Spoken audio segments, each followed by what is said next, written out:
Maître Mohamed Traoré, en direct sur Film FM et dans le cadre de ce semi-plateau spécial. Bonjour Maître Mohamed Traoré, bienvenue.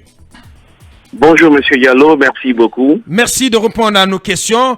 Quelle réaction, là, pour aller droit à l'essentiel, quelle réaction, quel sentiment vous anime face au cas Fonike Mengue et compagnie qui sont en détention à la maison centrale depuis 9 mois, jour pour jour, sans jugement? Merci encore une fois, Monsieur Diallo. Par rapport à votre question, je vous dis en toute sincérité que quand je vois ce qui se passe actuellement dans le traitement de certains dossiers judiciaires, je suis très mal à l'aise. Je suis déçu, je suis vraiment... j'ai un sentiment de frustration. Ouais. Je suis désemparé, j'ai un sentiment de frustration par rapport à tout ce qu'on a connu il y a, disons, moins de 2 ans. Il vous souviendra que... après le 5 septembre 2021, des magistrats ont clairement dit qu'ils étaient sous pression, qu'il y avait beaucoup d'immixtions dans le fonctionnement de l'appareil judiciaire et que cela n'était plus qu'un lointain souvenir. Les magistrats donc se sont engagés à faire peau neuve et à faire en sorte de regagner la confiance des justiciables. Mais lorsqu'on voit ce qui se passe actuellement, on a l'impression que rien n'a changé. On a l'impression que parfois la justice est utilisée comme un instrument pour faire taire des gens. Je me rappelle par exemple, sous le régime d'Alpha Condé, lorsque Fonike Mengue a été arrêté pour la seconde fois, le collectif des avocats que je dirigeais à l'époque s'était rendu au niveau du parquet de Mafanko pour demander au procureur de la République de programmer le dossier pour son jugement.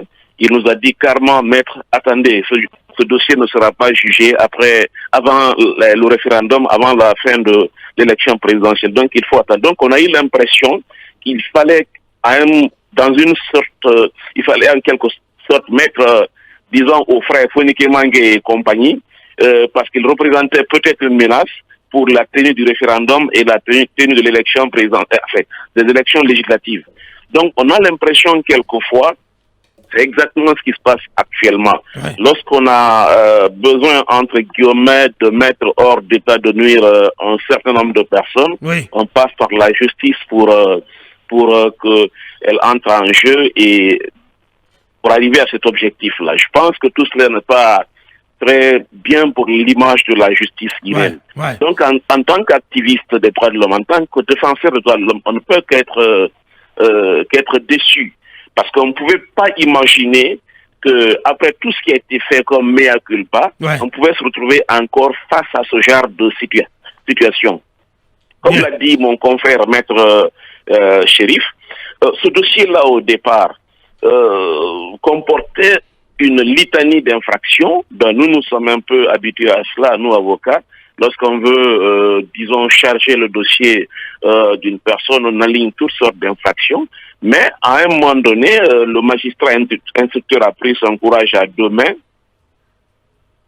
Oui, maître Mohamed Traoré. Le magistrat instructeur, donc, il a pris son courage à 2 mains. Oui. Il n'a retenu que quelques 2 ou 3 infractions. Et là, je vous dis carrément, moi, je n'en veux pas au ministre de la Justice, je n'en veux pas à l'exécutif de façon générale. J'en veux aux magistrats qui ne prennent pas leurs responsabilités. Qu'est-ce qui a fait, disons, la notoriété du ministre Charles-Alphonse White? C'est parce qu'à un moment donné, il a eu le courage de rendre ses décisions en toute indépendance, en résistant à toutes sortes de pressions. Qu'un magistrat dise aujourd'hui qu'il rende une décision et qu'il soit suspendu à cause de cette décision-là, je pense que c'est tous les défenseurs des droits de l'homme qui vont prendre sa défense. Mais pour l'instant, on n'a jamais entendu un magistrat dire « j'ai rendu telle décision, c'est à cause de cela que j'ai été sanctionné ». Donc je pense qu'il ne faut pas toujours rejeter la responsabilité sur l'exécutif. Le principe de l'indépendance de la magistrature est consacré par tous nos textes et ces principes n'ont pas disparu avec la prise du pouvoir par l'armée.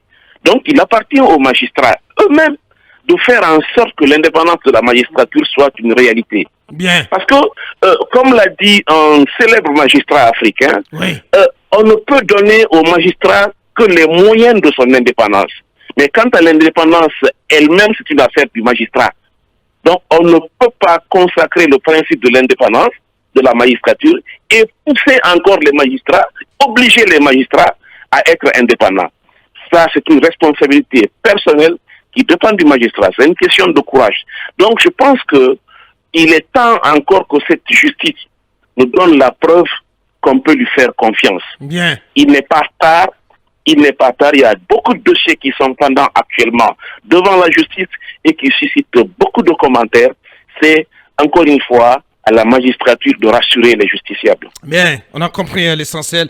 C'est à la justice donc de se reprendre, hein, notamment sur ce dossier Founi Kemengue et compagnie. Oui, Maître Traoré, beaucoup de dossiers sont pendant devant la justice et vous y voyez des manœuvres pour justement mettre au frais, si on s'en tient à vos propres propos. Vous, en tant qu'activiste des droits humains, est-ce que vous disposez d'autres moyens pour justement faire face à cela ou vous vous en tenez uniquement aux dénonciations? Écoutez, je dois d'ailleurs préciser que dans ce dossier précis, je n'interviens pas en tant qu'avocat de Founi Kemengue et autres, oui, parce que je ne peux pas les défendre, la loi me l'interdit pour une certaine période, mais en tant qu'activiste des droits de l'homme, en tant que défenseur des droits de l'homme, je ne peux pas faire quand je vois certaines certaines pratiques qui persistent encore. Ouais. Comme l'a dit un confrère tout à l'heure, en pareille circonstance, les activistes des droits de l'homme et en particulier les avocats, ils ne peuvent que dénoncer, ils ne peuvent que alerter l'opinion publique, ouais, d'interpeller en espérant qu'une bonne partie de Guinéens pourraient être sensibilisés sur ces questions-là. Parce que rappelez-vous, sous le régime de Alpha Condé, lorsqu'on dénonçait certaines imperfections de la justice, il y en a qui disaient que la justice est indépendante, elle est parfaite. La justice guinéenne est certainement la meilleure d'Afrique. Et aujourd'hui, certaines de ces personnes-là sont victimes de la même justice. Donc aujourd'hui, ceux qui ferment les yeux sur les violations des droits de l'homme, ceux qui ferment les yeux sur les privations de liberté, la privation de liberté qui ne se justifie pas du point de vue juridique, pourraient être victimes de la même justice un jour.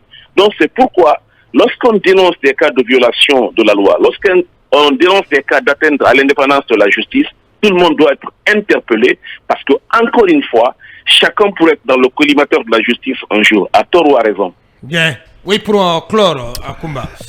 Maître Traoré, Nyit rapporte ainsi par les Zarathustra que les juges, les meilleurs juges qu'il aimait sont ceux qui écrivent leurs décisions par leur sang, leur propre sang. Puisqu'on vous a, je vais vous poser une question certainement hors sujet, mais qui aura un lien avec, si vous voulez, la rigueur des magistrats sans vouloir en faire des offenses. Est-ce possible qu'un magistrat puisse réviser à la date d'aujourd'hui un jugement en première instance de 1997? Est-ce possible? Ou bien je pourrais considérer cela comme toujours ce que les magistrats ont dit, nous sommes sous pression? La loi fait obligation au magistrat de rédiger sa décision avant de la prononcer. Une décision réviser une décision de justice en première instance de 1997. Est-ce possible de réviser cette décision aujourd'hui? Cela dépend, parce qu'il y a des voies de recours qui existent. Maintenant, est-ce que cette révision-là, elle est intervenue à la suite d'une voie de recours? Est-ce que les conditions de cette voie de recours étaient réunis au moment de ce que vous appelez révision entre guillemets, parce que quand on dit révision, il faut savoir aussi ce que cela signifie. Donc je ne pourrais pas entrer dans ces détails-là dans la mesure où je ne connais pas tous les éléments du dossier. Il faut que je sois prudent là-dessus. Bien. D'accord. Grand merci à vous, Maître Traoré. Merci d'avoir participé à ce semi-plateau spécial. Merci beaucoup. Merci bien. Merci pour votre disponibilité.